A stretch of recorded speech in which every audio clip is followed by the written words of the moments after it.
வெண்பருத்தி நூலெடுத்து வாய் வெடிச்ச பூவெடுத்து நான் அணிஞ்சிட தொடுத்து வச்ச நடினமான மாலை இது.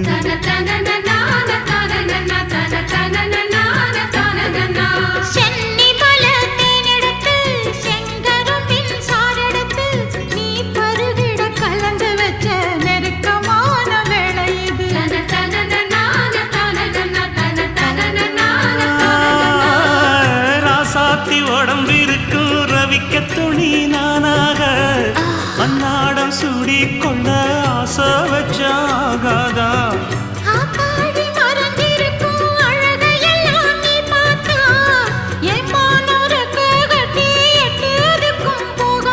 அடிச்சீனி சக்கரையே எட்டி நீயும் நிக்கிறியே நான் ஏங்கி ஏங்கி பார்க்கிற போறாங்க